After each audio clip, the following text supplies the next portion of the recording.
Life is a journey, and we always remember people we meet in this. The seasons come and go like thoughts of you. So I met Stuart, an 82 years old man, in the train. You speak that's your first language? The first language is Urdu. So I want to have introduce you to my audience. Can I have your name? Stuart. Sure. You are going to buy a new car from Lincoln. I'm going to buy a new car, yes. What the fuck? How old are you? Well, I'm 82 years old, and it's a bit of a surprise because I regard an old man as being old when he no longer looks at the opposite sex. So, They say a woman is as old as she looks. The man is old when he stops looking. so you call yourself an old man or not? Well, my friends call me an old man, but... You don't think? Well, I don't feel old. This is the thing. I joke about it. Do you believe in that age is just a number? I do, yes. How? Can you elaborate it? Well, I thought my mother would die young because she was an orphan at the age of 12, but she lived to be 88. I'm really sorry. And my father lived until he was 96, and I think he died of boredom more than anything else. All right. So I took the view that I would see that my friends were about 10 years younger than I was. And I've got a group of friends of that age profile. Right. And I also make a point of going out at least every other day. So Nice. I was out yesterday for lunch. All right. I'm going out for dinner tomorrow evening. With whom? With a female friend. Oh, very nice. You have girlfriend or a female she's friend? not a girlfriend in that sense, no. It's in fact the wife of a friend of mine, but he's away, and my friend's wife said, well, we need to try this new pub that's starting to provide meals. Business meeting, you can say that. Well, it's a sort of business meeting. Yes, sort of business meeting. If the food is good, then I'll arrange for the one or two of the groups that I'm involved in to go there for regular meals. So, what do you enjoy most of your time in a day? Well, I like reading newspapers. That's the great thing.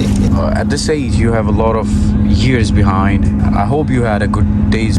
So, what's your motivation now for living? What are you doing? Well, I'm involved in local politics. Oh, that's really nice. And I was where are we so far? Swindon. Yeah, Swindon. It's not Lincoln right now. No. Yeah, we have time. All right. So I'm talking about I used to be a district councillor in this area here. All right. I let younger people do it, but I'm still active in the Liberal Democrat Party. So next week is a very important event because it's local government elections. Conservatives do badly, then the country will become very exciting. What do you think, being a politician, what is the actual duty of a politician? Well, when I think back as to why I got involved in politics in the first place, it was probably an exercise in vanity because politicians are there standing up, holding forth, wanting people to vote for them, admire them. And then as the years go by, you realise that, well, no, a politician should be there to promote what the politician thinks is in the best interest of his society. Social, exactly. Yes. We're living for your society. Yes. But do you think that today's politicians are doing it?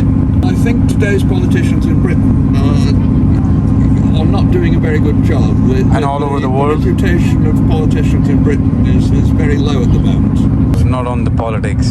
I want to talk about a man who's sitting on a train right now and going to buy his new car.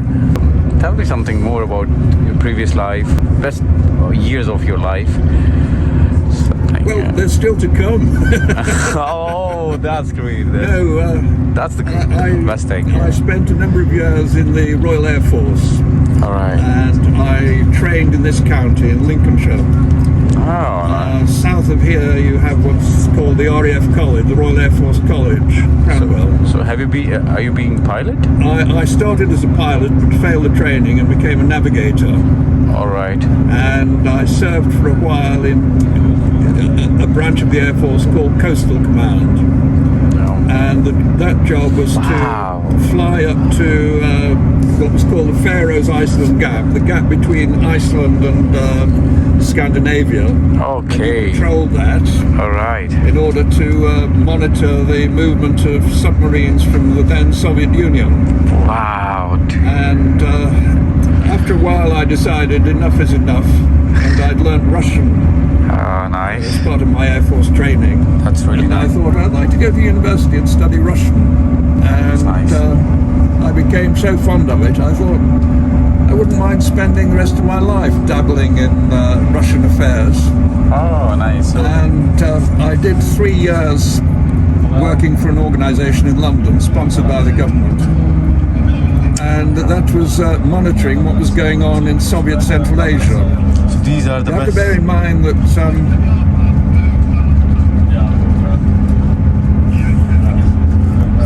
with the ending of the British Empire, there was a great deal of concern in Britain.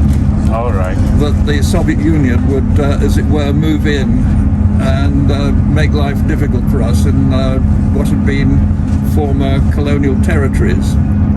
Okay. So I was part of an organisation that was checking how colonialism was working I got it. in the Soviet Union. You're saying it. These are the best moments, best years of your life when Well, you it did was fascinating because in many ways it was exciting. Because What fascinates you now? What fascinates you now? What excites me now is seeing that my party, which is very small, actually does well, and Oh, that's great. winning against the odds. That Nice. excites me. Nice, very nice.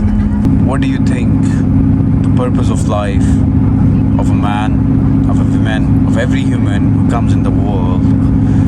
Like, what is the ultimate purpose of life? How do you think? Well, my basic philosophy is one should organise society in such a way that every individual is able to develop to his or her maximum capacity. And it stems from an English philosopher, T.H. Green, who nobody else talks about. All right. But he was around, 125 years ago. All right. And his ideas I accepted, see that people have the best opportunity to develop their lives to the full. And so at the end of their days, they can say, well, sorry to be going, folks, but I've had a very nice time on God's earth. Yeah. What do you think about life after death? I don't believe in life after death, All right. fortunately. It's your belief. I respect everyone's belief. Yes. Everyone has its own beliefs. But why? Interestingly enough, I come Why? from a family that is Right. deeply religious. No, it's not about religious. My question was not religious. My question was, just forget it about religious and anything. We sleep, we dream. What is that? Our life after death? What do you think that when a man die, what after that? What? Not about what you believe. It's about what you think. If you haven't think on it, just think it now. I really do believe that once you die, that is it. You're just a grain of dust. And what do you have to say on when we sleep and we dream? Don't you think that it connects to Well, the death? I regard dreams as the brain sort of processing the events in your past. No. It comes up with some rather weird combinations. Sometimes you have unexpected dreams that you haven't even imagined in your life, haven't even had a thought about that. And you were watching That's true, but somewhere along the line, I'm pretty sure that there's always a connection with your past. I don't believe on it. So anyway, so that is your perspective, but I think there is something exciting after life after You death. think so? Yeah. Well, it'll be a pleasant surprise for me. Or will it be a pleasant surprise? I don't know.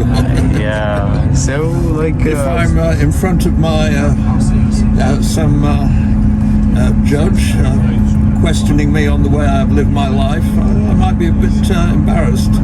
yeah. Oh, that's all right. The judge is very humble. You just have to believe in him when you are alive. Yeah. Anyway, it's lovely. Like, So what do you hope to achieve in life? I hope to achieve in life.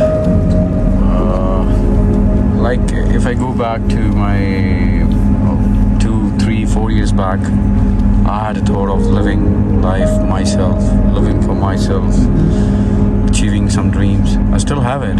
Yeah. But now I believe that living just for yourself is not life. Life is what if you live for others, for your family, for anyone, Yeah.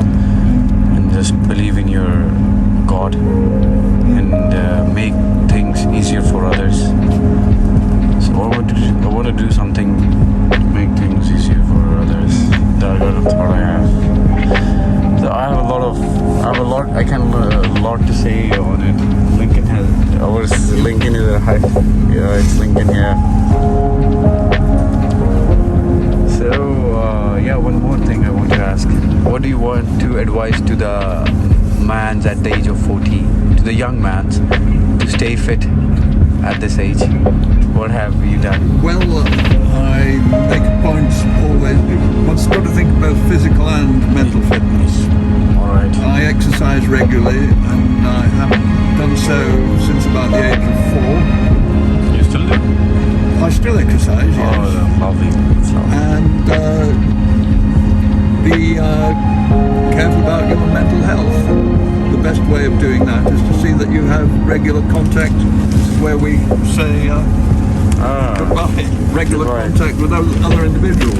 It was lovely seeing you. It was lovely nice talking to seeing you. And best of luck. Go and have your car. I'll see you. Well, we hope so. And Yeah. enjoy your time in Lincoln.